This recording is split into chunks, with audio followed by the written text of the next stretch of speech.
Très bien. Bonjour à tous. Bienvenue sur ce nouveau séminaire organisé par le certificat marketing digital, une formation professionnelle à destination des marketeurs, lancée il y a 6 ans de cela par le CCM Benchmark Group en partenariat avec le SCP Business School. Nous allons couvrir aujourd'hui un nouveau sujet, les solutions no-code.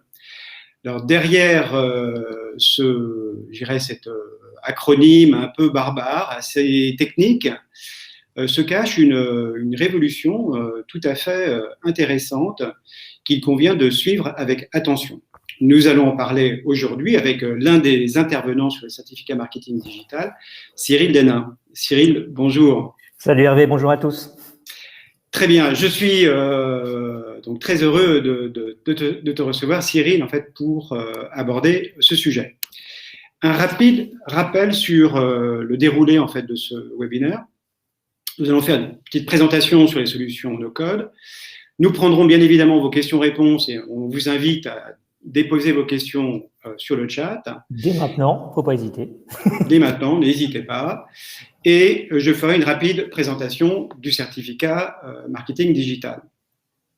Alors, pourquoi ce sujet ?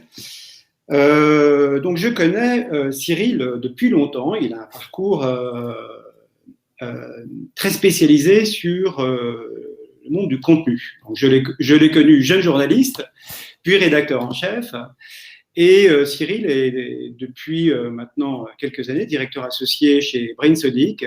Brainsonic, une agence que certainement beaucoup d'entre vous connaissent, qui pour moi est une petite étoile filante ou d'étoile montante du monde des agences indépendantes, une agence de 110 collaborateurs qui se positionne comme étant une agence, une blended agency, une agence qui intègre en fait des compétences très très variées autour de la problématique de production de contenu, donc tout ce qui est créativité, tout ce qui est dimension technologique et autres. C'est une agence qui aujourd'hui gère de très belles opérations. Je vous conseille d'aller voir la très belle opération menée pour Petrolan dernièrement, mais qui a travaillé pour beaucoup de grands comptes, que ce soit France Télévisions, le groupe Bell, Leroy Merlin et autres. Dans une discussion que nous avions avec Cyril pour préparer un sujet de webinaire, il me disait il y a vraiment une révolution, il ne faut pas manquer, c'est la révolution du no-code. Et bien évidemment, j'étais un peu curieux de savoir ce qu'il y avait derrière ce no-code. Et en faisant un rapide survol en fait, de couverture du sujet sur Internet, je me suis rendu compte qu'effectivement, le no-code, c'est peut-être une révolution qu'il ne faut pas manquer. J'ai mis quelques exemples, en fait, finalement, une rapide revue de presse, mais le no-code, on en parle dans tous les secteurs. No-code, low-code, on apprend par exemple que Google a racheté en 2020 un gros acteur du secteur qui s'appelle AppSheet, et bien évidemment, c'est un sujet qui est assez clé, et pour lequel, en fait, on vous propose, au cours de ce webinaire, de vous en faire découvrir un peu les secrets. Donc, première question, Cyril. J'espère que je n'ai pas fait d'erreur en te présentant. Non, ça va, j'ai rougi, tout va bien. Tu t'es reconnu? Bon, très bien. Voilà. Première question, Cyril.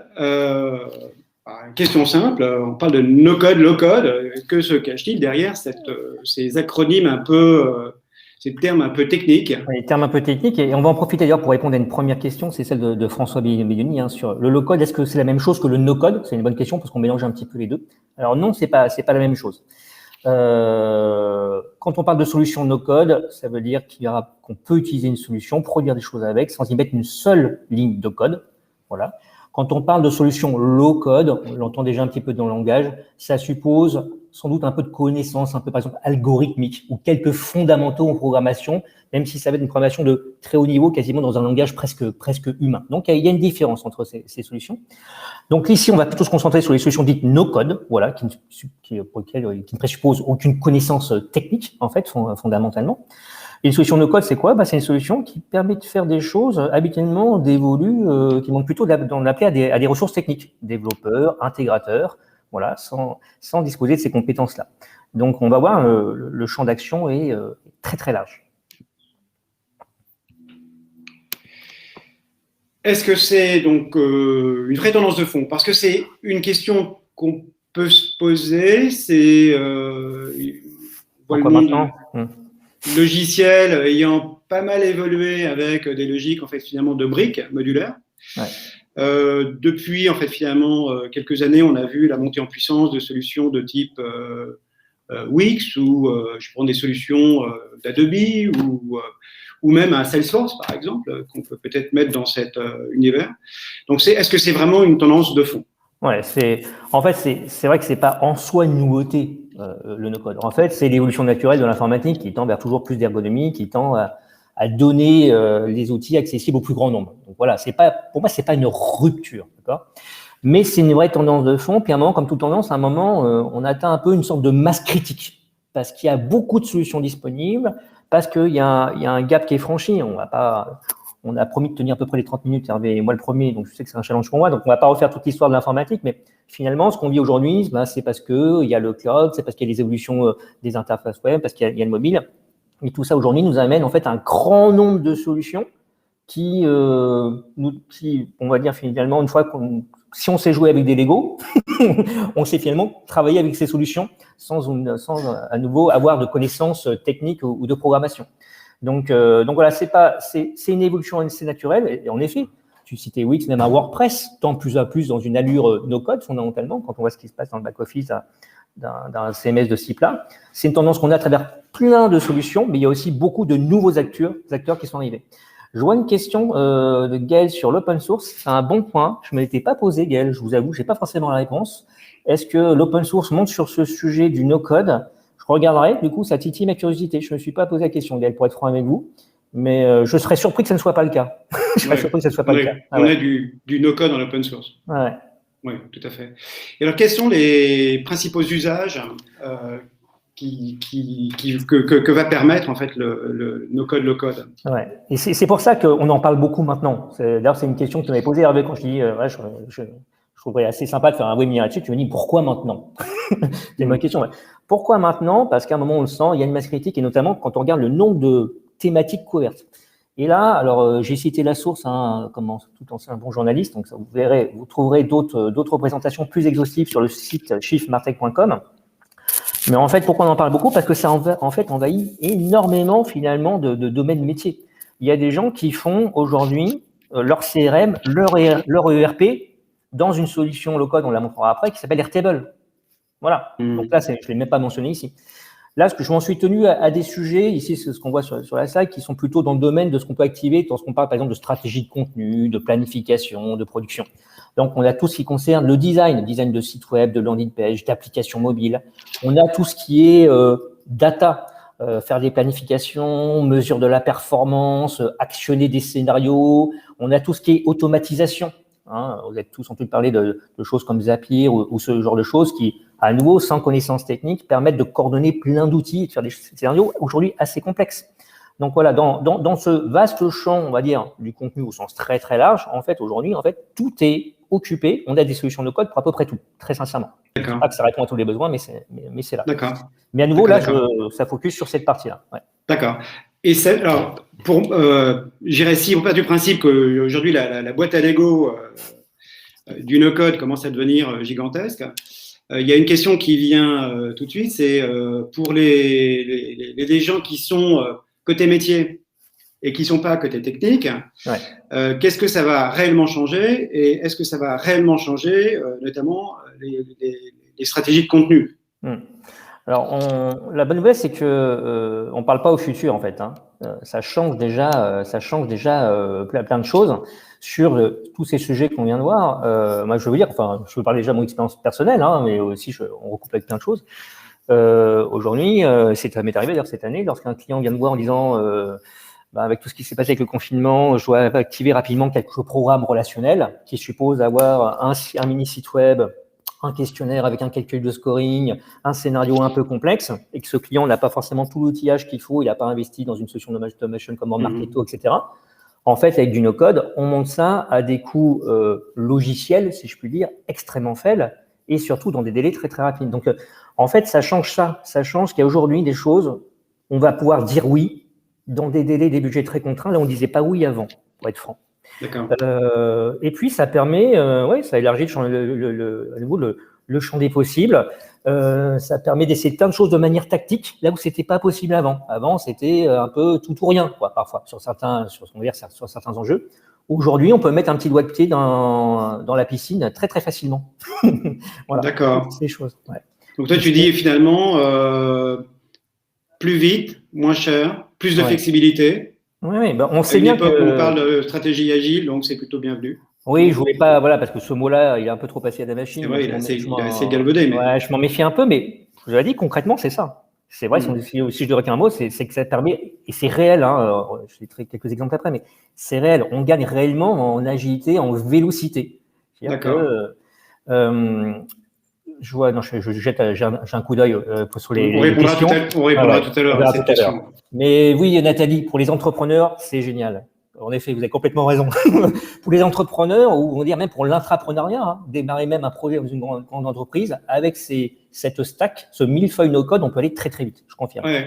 Je voyais effectivement des sites, des applications, par exemple comme les grandes parisiennes, qui a été fait sur Bubble. Effectivement, l'entrepreneuse donnait en fait un feedback sur son expérience. Elle disait que c'était extraordinaire pour aller vers ce qu'on appelle les MVP, les Minimum Viable Product, hein, les versions initiales en fait de ces projets. C'est absolument génial. Ouais. Alors, des exemples concrets en fait de…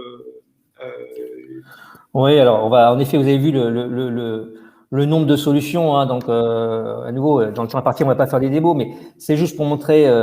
Donc là, j'en ai choisi 3. Bubble, t'en parlais, Hervé, hein, pour les apps mobiles. Alors, à nouveau, c'est un parmi d'autres. Airtable, bon, j'avoue, je suis un peu amoureux, j'en utilise beaucoup, je touche un mot. Typeform, c'est assez génial, notamment avec la nouvelle version qui est arrivée. Enfin, aujourd'hui, certains ceux qui l'ont utilisé savent que ça permet de faire des formulaires très conversationnels, quasiment un peu en mode chatbot, vraiment des calculs aussi de score. C'est assez génial pour faire du quiz interactif, que ce soit en communication interne, en communication externe. On peut même transformer en chat, absolument, Benjamin. Airtable, je m'arrête un moment sur celui-ci parce qu'en plus j'ai un cas en tête qu'on vient juste nous ici boucler à l'agence et à 48 heures. Voilà. Qui est un cas qui est assez classique, je pense, qui est celui de la planification. C'est un gros sujet sur le front des stratégies de contenu. Bien sûr. C'est toujours une question que je pose aux clients, c'est où est votre planif? Et généralement, on me renvoie non pas un Excel, mais une dizaine de fichiers Excel, chacun le sien. Je dis bon, c'est génial. Et là, on avait le cas chez un grand acteur, je ne peux pas donner son nom, je vais être prudent, mais un grand acteur du retail, voilà, qui pour toutes ses planifs, comme marketing, social media, contenu, site web, tout ce qu'on peut imaginer, c'était à peu près 15 Google Sheets et 20 personnes qui collaboraient dessus. Voilà. Donc, on a mis tout cela dans une seule base Airtable, très automatisée, très visuelle, où il y a tout, les briefs, l'automatisation des statuts, les vues pour les rôles de chacun. Et ça s'est fait, tout cela, en une douzaine de jours de mission. Voilà. Le gain à l'échelle de cette équipe, il est monstrueux. Voilà. Et ça, on l'a fait dans Airtable. Donc, c'est un exemple très, très concret. Et je pense qu'on va en avoir plein d'autres comme ça. Voilà. Quelques exemples concrets que tu voulais nous présenter? J'ai juste mis quelques visuels. Mais à nouveau, parce qu'on n'a pas le temps de la démo, Airtable, je pourrais passer 1 heure dessus. Mais c'est un bon exemple. Airtable, par exemple, ce n'est pas un Excel en ligne, pour parler clair. C'est ce qu'on appelle une base de données visuelle. Donc, on peut y mettre… Là, nous sommes sur Airtable. Ouais, là, c'est Airtable. Donc, vous créez un compte, c'est gratuit, vous activez un modèle, vous prenez un modèle existant, vous allez voir comment c'est fait, c'est très, très simple. Et une fois qu'on commence à jouer avec, on comprend que c'est à la fois du Asana, du Trello, il y a un peu tout dedans, dans un seul outil. Très personnalisable. Donc là, c'est un petit coup chez nos amis de Bubble. Bon, ça, il faut peut-être quand même, pour moduler, ça demande peut-être quelques connaissances, comment se conçoit un design fondamentalement, mais à nouveau, là, sans coder de la CSS, de la feuille de style, etc., on va pouvoir vraiment composer des écrans d'une application mobile. Il y a d'autres choses qui existent, il y a plein d'applications, typiquement même qui se couplent d'ailleurs avec Airtable, où je décris un peu comme dans une feuille Excel, finalement, ce que je veux mettre en contenu, il va s'appuyer sur ce contenu pour me pré-générer, me proposer des écrans d'interface mobile ou site web. on est vraiment dans cet esprit-là, no code pour le coup. Je crois que j'ai dû mettre après, c'était après d'autres écrans ou des écrans, c'était Typeform avant. Là, c'est Bubble, c'était Typeform avant. J'ai mal vu le visuel. Mais Typeform, je voyais, il y avait un rebond là, de Benjamin. C'est vrai que c'est un outil qui est assez extraordinaire, mais je pense qu'on sous-utilise parce que ça peut vraiment permettre de faire. Nous, on l'a utilisé pour un programme relationnel, hein, typiquement, où les gens remplissaient un questionnaire et on calculait une note. Et en fonction de cette note, ça envoyait vers différents scénarios d'emailing derrière. Donc, c'était du Typeform, du Mailchimp, du Zapier, et tout ça nous a permis de monter un vrai programme relationnel. D'accord. Je pourrais en parler pendant des heures, donc je vais me calmer, mais ouais, il y a de quoi faire.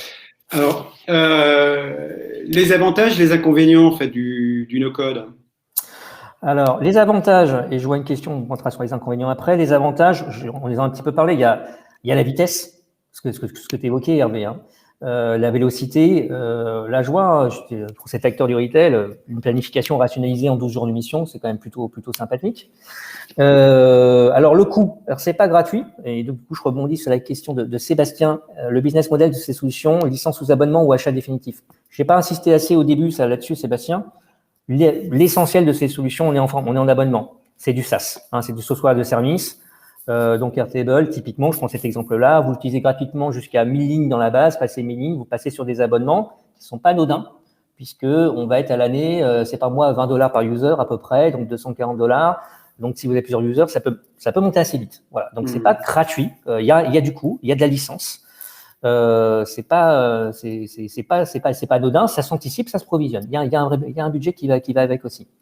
Donc les coûts sont quand même réduits malgré tout. La vitesse, on en a parlé. Et puis, en effet, c'est simple à personnaliser. Alors, toujours dans le cadre de la solution, voilà, à un moment, Airtable, oui, peut-être que si un client me dit, et ça, est-ce que je peux changer l'icône ici, la couleur? Peut-être que je ne pourrais pas le faire. À un moment, j'ai quand même le cadre de la solution. Mais fondamentalement, aujourd'hui, on n'est pas trop à l'étroit, sincèrement. Alors, pourquoi ne pas passer à côté de la révolution du no-code? Quels sont les points importants pour toi? Et notamment, peut-être ma question, c'est pour là encore, hein, pour des marketeurs qui seraient un peu éloignés en fait de cette dimension technique. Pourquoi ne pas passer à côté de cette révolution? Je pense que c'est en fait, quand je regarde notamment alors moi sur les sujets qui me préoccupent proprement, puisque au sein de Brightsonic, je m'occupe vraiment de beaucoup de tout ce qui est stratégie de contenu. Et en fait, quand des projets ne se passent pas bien, pour parler franc, quand ils subissent un peu une petite mort, on en a plein des projets comme ça en stratégie de contenu. Vous voyez, c'est pas la fin, mais on sent que ça s'enterre. La technique, il n'y a pas que la technique qui explique ça, mais souvent la technologie est une des raisons. Parce que finalement, on est dans un grand compte et qui a un peu tendance dans le service informatique, la DSI a tendance un peu à sophistiquer le besoin et une pauvre landing page se retrouve avec une spécification, on dirait qu'on est en train de bâtir un coffre-fort numérique, quoi. Donc souvent, en effet, c'est intéressant et c'est intéressant que les CMO, les directeurs marketing eux-mêmes se familiarisent avec ces choses-là pour savoir que ça existe, que c'est possible. Je dis pas qu'il faut faire tous les projets à côté de la DSI ou à contre ou à l'insu. C'est pas du tout non plus le message ici. Il y a des sujets avec des impacts sécurité forts. Il faut évidemment que la DSI soit impliquée. Mais je trouve qu'il y a plein de sujets pour lesquels le no-code est pleinement éligible et ça permet d'échapper à la dette technique. Hein, c'est une notion importante, la dette technique. Vous savez, c'est ce poids un peu de l'informatique existant qui fait qu'à un moment, vous préférez faire un site à côté du site officiel parce que vous en avez tellement marre du back-office qu'on vous a refourgué que vous avez envie de passer à autre chose. Ça, je l'entends à peu près tous les jours. Donc voilà. Donc en effet, c'est un moyen d'échapper à cette dette technique. Et puis c'est tellement plaisant d'être vraiment dans une logique de co-construction. Ça aussi, c'est un des gros mots magiques, hein, Hervé, la co-construction. Avec ces outils-là, c'est vrai. Si je reprends l'exemple de mon retailer tout à l'heure pour qui on a refait une planif, quand il nous demande un truc le matin, on l'a ajusté dans la journée. Donc il voit le produit, puisque c'est un produit qu'on lit, le panier 1, pour gérer la planification, il voit le produit évoluer au gré de ses envies, ses besoins. Là, pour le coup, c'est une vraie co-construction réactive. C'est pas 3 semaines plus tard qu'il voit le feature, c'est dans la journée. Donc ça change tout. Après, l'autre point, pourquoi il faut s'y intéresser, je crois que c'est celui que j'ai mis après de mémoire, c'est parce que, vu ce qu'on se dit là, je pense qu'il va y avoir une très grosse différence entre ceux qui prennent le train et ceux qui ne le prennent pas. Alors, c'est le critère FOMO, hein, la peur de manquer quelque chose. Mais c'est évident. C'est évident que là, le gain de vitesse est tellement énorme que ça va vraiment permettre, tu disais, le mot agilité, c'est ça. Ça va permettre vraiment de déverrouiller plein de projets. Excuse-moi, c'est ce point-là que tu mettais en avant. Ça va vraiment permettre de déverrouiller plein de projets. C'est évident. Je le vois dans des petites structures comme dans des grandes. Hein. Moi, je vois dans des grands comptes abandonner la manière dont ils font, par exemple, les landing pages qui étaient très classiques pour passer des outils no-code et l'effet est quasi instantané dans la semaine. Quoi. Pour eux, c'est une petite révélation qu'on puisse faire les choses aussi rapidement. Donc, oui, la différence va être assez marquée entre ceux qui font et ceux qui ne font pas. Ça, j'en suis convaincu. D'accord. Une question quand même que je me pose, c'est tous ces outils, aussi simples soient-ils, demandent quand même une bonne expertise métier. On ne s'improvise pas du jour au lendemain créateur d'un site web. Non, complètement. Et donc, ça veut dire, est-ce qu'il faut travailler avec des agences qui sont effectivement plutôt dans la logique no-code? Parce que je sais que je vais avoir une agence qui va être beaucoup plus réactive, moins chère, et que finalement, je vais avoir plus de facilité à travailler avec elle. Ou est-ce qu'il faut réellement internaliser ces outils? Alors, pour certains grands comptes, peut-être, mais peut-être pas pour tout le monde. Il y a un peu deux questions dans ta question, et ça rebondit aussi, j'en profite, autant de traiter les questions de manière contextuelle, sur la question de Jean-Jacques Benamou sur combien de temps pour maîtriser ces solutions. Est-ce qu'il y a un ticket d'entrée, pas seulement budgétaire, mais solution? Oui, c'est vrai que ça rejoint cette question. Oui, il y en a un. Oui, il y en a un. Voilà, c'est pas non plus, et merci Jean-Jacques pour la question, parce que je peux avoir tendance à être un peu angélique, parce que je suis enthousiaste sur ces choses-là, mais oui, il y en a un. Plus ou moins élevé. Typiquement un outil que j'ai pas cité comme Notion, qui est un outil un peu de gestion de connaissances personnelles, je sais pas si certains connaissent, que je trouve assez génial. Ben, je vois que j'ai réussi à monter dedans, mais en fait, tout le monde ne monte pas dedans. Parce qu'en effet, il faut comprendre un peu le modèle quand même de conception. Et ça, il y a du ticket d'entrée. Donc, il y a un ticket d'entrée plus ou moins élevé, qui est différent sur les solutions. Airtable, ça me paraît assez accessible, même si après, il y a des petits tips. Sur un Notion, par exemple, c'est moins simple. On est content de trouver quand même pas mal de tutos sur YouTube pour comprendre vraiment la logique intime de l'outil. Après, c'est vrai qu'il y a des agences spécialisées qui commencent à se monter sur no code, des sortes de ESN, SS2I du no code, si je puis dire. Au lieu de faire du développement spécifique, vont faire du no code.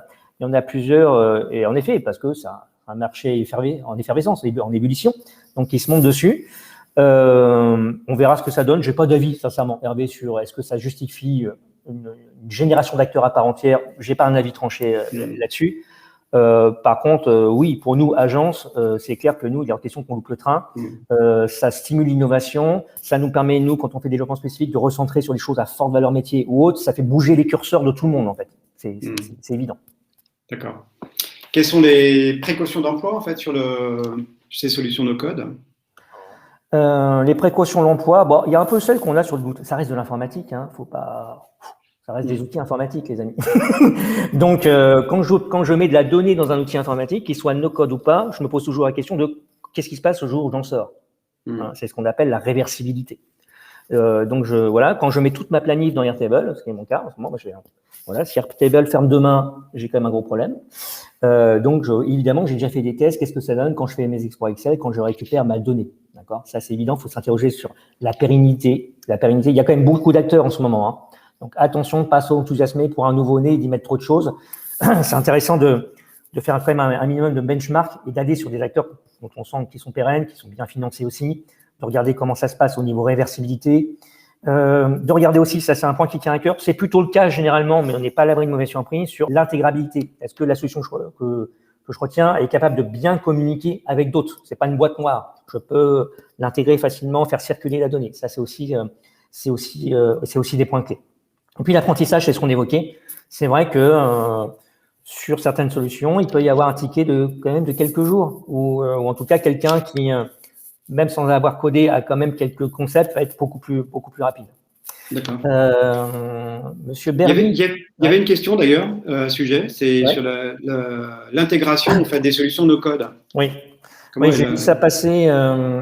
En effet, c'est une question intéressante, puisque si on se retrouve avec une dizaine d'applications no code côte à côte, ça ne vous facilite peut-être pas la vie pour aller au bout d'un projet. Oui, un certain Christophe Berny, je dis ça parce que je le connais, qui pose la question, une des problématiques, c'est en effet les liens entre elles. En effet, c'est un vrai sujet, l'intégrabilité. Alors, on a ces fameuses API Integromat, Automat IO, hein, qui sont ces fameuses solutions qui permettent de mettre de la glue entre les différentes solutions entre elles, hein, grosso modo. Elles sont pas égales, ces solutions-là. La difficulté, alors sur cette catégorie de solutions, sur ce sujet précisément, c'est là, pour le coup, je vais être un peu technique, comme quoi, même dans le no-code, c'est finalement quand, par exemple, un Zapier en Integromat vous dit qu'il est capable de parler avec Typeform ou autre, quelle est la profondeur du dialogue possible. Voilà. Est-ce Bien que sûr. je récupère vraiment quelques informations de surface ou est-ce que je vais vraiment en profondeur? Voilà. Et ça, malheureusement, on le sait souvent qu'après l'avoir essayé. D'accord. C'est un problème. D'accord. Une dernière question, Cyril, c'est est-ce que ces solutions de code vont demander aux entreprises d'avoir de nouvelles compétences en interne? Oui, ce qui reboucle une autre question là, c'est pour paramétrer une appli no code, faut-il faire appel à un développeur ou surtout pas? Tout à fait. Ça, c'est une bonne question qui pique. Parce que, et j'ai envie de dire, normalement, le no code, c'est justement fait pour pas recourir à des développeurs et quelque part, j'allais jusqu'au bout, avec les taux journaliers qui vont avec. On va être, donc, mais il n'est pas exclu, pour être vraiment franc, pour répondre à cette question-là, que par exemple, à partir du moment où je vais bâtir une solution qui s'appuie sur plusieurs solutions no code, ce qui est le cas, hein. Nous, c'était le cas, on a combiné. À un moment, il peut être sympathique d'avoir un jour, 2 jours de développeur, notamment pour tout ce qui est intégrabilité. Il faut aussi être franc sur ces sujets-là. Après, quand même, l'intérêt de la solution no code, il ne faut pas que ça dilue l'intérêt. L'intérêt, c'est de permettre vraiment de mettre le métier aux manettes de la conception. C'est bien ça. Et je reprends mon exemple Airtable tout à l'heure. Pourquoi on a pu avancer aussi vite? C'est parce que le métier était aux manettes. Voilà. Et on a fait quelque chose qui colle pile poil. Voilà, ça rentre pile poil dans les chaussures. Donc, après, nouvelles compétences. Ben oui, moi j'ai déjà le cas ici. Typiquement, là, on est en train de travailler sur des nouvelles générations d'e-books très interactifs. Avant, en effet, j'allais voir un peu le pôle web, etc., pour faire des choses un peu sophistiquées. Là, on attend plutôt que nos web designers se familiarisent avec ces solutions-là.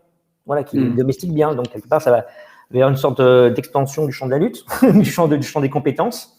Que moi, j'exige ici que les consultants édito soient complètement agiles dans du Airtable. Pour moi, ça fait partie d'un basique. C'est clair. Je ne veux pas avoir une seule planif dans Excel ou au pire dans du Word. Je veux l'avoir proprement structurée dans du Airtable. Donc ça, c'est une compétence de base. Et je pense que chacun dans son métier va pouvoir en fait être compétent sur un certain nombre de solutions qui parfois d'ailleurs se ressemblent pas mal. Donc quand on en maîtrise une, il y a de bonnes chances qu'on maîtrise assez rapidement une autre. D'accord. Ok, très bien. En guise de conclusion, j'avais mis cette image. Et alors, ce que m'évoque tout ce qui a été dit, c'est ok, très bien. Maintenant, on a un super Lego d'applications de plus en plus intégrées, de plus en plus facile à utiliser, demandant pas de connaissances spécifiques en fait en code. Donc, la bonne nouvelle, c'est que gain de temps, gain d'argent. Ouais. Il y a quand même des questions. C'est est-ce que finalement les entreprises vont être à même en fait finalement d'utiliser aussi facilement que ça cette promesse du no-code, parce qu'il y a quand même beaucoup d'expertise à avoir pour bien utiliser les outils. C'est juste. Et puis troisièmement, de toute façon, ça risque effectivement peut-être de faciliter la production de contenu, mais on reste toujours de toute façon avec une problématique centrale. C'est comment créer de l'engagement vis-à-vis des audiences qu'on adresse et comment on va profiter en fait de ces outils pour être efficace avec des contenus qui restent des contenus authentiques, différenciés. Moi, par exemple, ce que je vois, c'est qu'il y a de plus en plus de sites. La vague Wix peut avoir tendance à faire en sorte que tous les sites finalement se ressemblent. Ouais. Et donc, après, du coup, j'ai une question d'ailleurs sur ce point-là. Autant l'apprendre, c'est pile poil le point que tu viens de soulever, que je me permets. Question de Jean-Jacques qui dit si tout le monde se met à ces solutions, quid de la différenciation? Ce qui est une très bonne question. Et réponse en 2 temps rapidement, parce que je fais attention à la pendule. Mais alors c'est vrai que d'un point de vue UX et rendu, Jean-Jacques, c'est vrai que on peut avoir des choses qui commencent à se ressembler assez fortement lorsque, par exemple, on commence à faire moi, je le vois sur les landing pages. Je suis quasiment capable je peux vous dire quel outil est derrière chaque landing page. je le vois. Voilà. Bien sûr.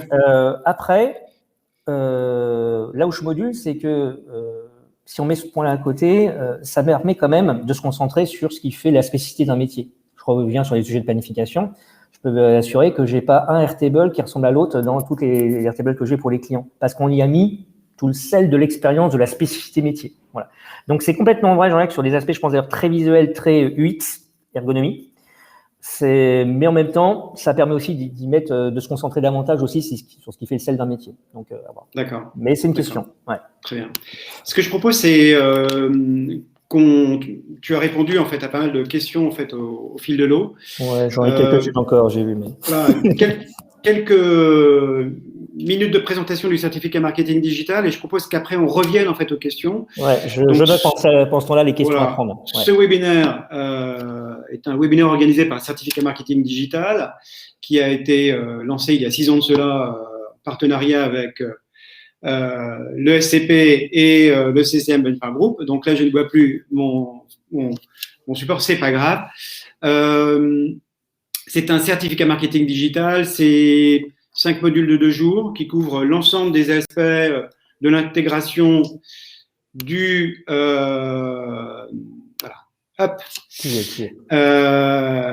l'intégration du digital dans les stratégies marketing, une dizaine d'experts de haut niveau qui interviennent. C'est un certificat qui a une particularité, c'est les participants travaillent sur des projets concrets, avec des projets qui sont tout à fait variés et passionnants. J'en ai mis quelques-uns à titre indicatif, mais on s'y amuse bien. Voilà, on a beaucoup de projets qui sont des projets sur les stratégies sur le digital, des projets sur les stratégies de brain content, des projets sur l'évolution du digital sur certains secteurs. Donc c'est très très varié et c'est un parcours qui permet de couvrir en fait finalement les grands volets des réflexions sur l'intégration du digital dans les stratégies marketing, communication, tout ce qui est stratégie, visibilité, médias sociaux, data et mesures. Je ne voulais pas prendre plus de temps sur la présentation du certificat marketing digital et je propose de revenir tout de suite aux questions. Alors, j'ai vu pour les personnes qui voudraient avoir des renseignements sur le certificat marketing digital, je pense qu'on va vous mettre un lien dans le chat pour que vous puissiez éventuellement vous informer. Ouais. Donc, quelques questions que j'ai vues. D'abord, je reprends dans l'ordre. Il y a une question que vient d'afficher. Je dis merci à Vincent Harver qui nous rappelle que la French Tech Barcelone fait un webinaire sur Notion ce soir, 19h. Il y a des chances que j'y sois parce que c'est un outil qui me passionne.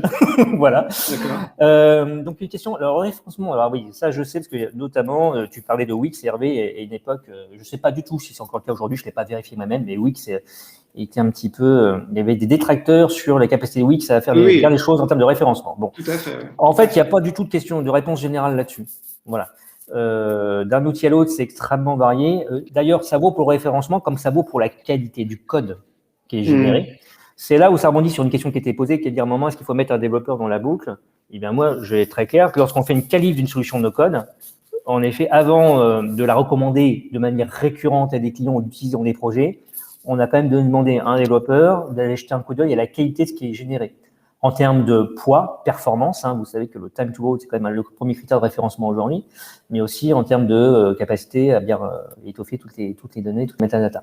Donc, voilà. Est-ce qu'il est bon? Par défaut, non, pas forcément. En tout cas, moi, je pars du principe que c'est pas forcément le cas pour répondre à Olga. Donc, on va faire la vérification. Ça, c'est clair. D'accord. Une question sur existe-t-il un Magic Quadrant? Alors, il y a un Magic Quadrant de Gartner qui existe mais je te laisse répondre. Oui, alors il y en a un qui existe, un Magic Quadrant qui existe mais qui fait pas distinction, c'est ce qui m'embête, c'est pour ça qu'on l'a pas mis là, Christophe, qui existe entre low code et no code, qui met tout un peu dans un même sac, ce qui m'embête un petit peu. Là, on était vraiment sur le no code. Après, donc j'ai pas trouvé le Magic Quadrant à peu près en parler. Après, il y a Shift Martech, justement, qu'on a cité à un moment en source, qui référence quand même pas mal ces solutions-là, qui aident bien. Et puis, je crois qu'on a mis 2-3 sources après, il me semble, Hervé, je ne sais plus si on les mentionne, mais voilà, sur de newsletters aussi de français qui commencent à faire mécaniquement ce travail-là. Je pense à contournement.io, typiquement, ce genre de choses. Voilà. D'accord. Est-ce qu'il y a encore une question? J'en ai vu une tout à l'heure que j'ai notée, à laquelle je n'ai pas répondu, qui concernait Airtable, donc je la prends. C'était, est-ce que Airtable peut être utilisé pour faire de la gestion de contenu? Alors, attention à ce mot gestion de contenu. Airtable, c'est pas un CMS, c'est pas un Content Management System, voilà, de Stéphanie. Merci Stéphanie pour la question. C'est pas, ça va pas se substituer à WordPress, pour parler clair, ou à Drupal, c'est pas un CMS. Airtable, ça va être vraiment très puissant pour partager des planifications, pour partager même un certain nombre de KPI, du reporting. Alors après, couplé avec, c'est là où ça devient un peu plus compliqué, c'est que couplé avec d'autres solutions, no-code, il faut savoir que certaines solutions no-code s'appuient sur Airtable pour que dans Airtable, typiquement, je décrive typiquement une arborescence de sites. Et du coup, l'autre solution no-code va venir attraper, aspirer cette arborescence pour une sorte de générer un site prêt à l'emploi. Voilà. Donc, c'est pour ça que ça peut être un petit peu confusionnant. Mais Airtable lui-même, mais bon, après avoir, parce qu'il y a des extensions qui sortent à peu près toutes les semaines. Hein, voilà, maintenant, je fais un diagramme de Gantt à la volée dans Airtable, juste avec en misant ça sur les bonnes choses. Donc je dis non là comme ça pour pas faire rêver excessivement, pour pas faire de la surpromesse, mais on va dire, on va poser la question dans un mois. Peut-être que. Voilà. Très bien. Peut-être une dernière question. On a prévu de tenir dans le timing de 30 minutes. Nous sommes à 36. On est plutôt bon. On prend une dernière question. Alors, quelques questions. Existe-t-il des outils de test, des outils no-code? Et je ne connais pas, mais c'est peut-être une très bonne idée de start-up, Gaël. Vous connaissez Basecamp, Olga? Oui, je connais Basecamp. On l'utilise tous les jours à l'agence. Voilà où. Ils viennent d'avoir un petit souci, Basecamp, pour information. La moitié de leur équipe vient de démissionner suite à un conflit politique avec le fondateur. On attend de voir si ça va pas trop impacter la solution. Je surveille ça de près. Voilà. Monday.com, Omar, désolé, non, je le connais pas suffisamment bien pour me prononcer dessus. D'accord. Et quoi d'autre? Voilà, je pense. Je pense qu'on a fait à peu près le tour. Et pour cette application, on utilisait ClickMeeting. Voilà, comme c'est écrit dans l'URL. on n'a pas utilisé du no-code, juste utilisé l'application de webinaire. Bon, si vous voulez avoir plus d'informations sur le no-code, bien évidemment, Cyril Denain chez Brainsonic. Cyril, merci encore pour ton intervention et ces éclairages. J'irai, voilà, bonne nouvelle dans le monde de la production de contenu. Pour ceux qui veulent avoir des informations sur Certificat Marketing Digital, je pense qu'on vous a mis le lien quelque part. Sinon, il est dans la présentation, il va arriver. Et voilà, nous vous remercions d'avoir participé à ce webinaire. Et on vous dit à bientôt pour le prochain webinaire Certificat Marketing Digital, ESCP Business School, CCM Benchmark Group. Merci à tous. Il y aura bien un replay. Merci à tous. On va passer à la question. Il y a bien un replay. Très bien. Bonne journée à tous. Merci. Ciao.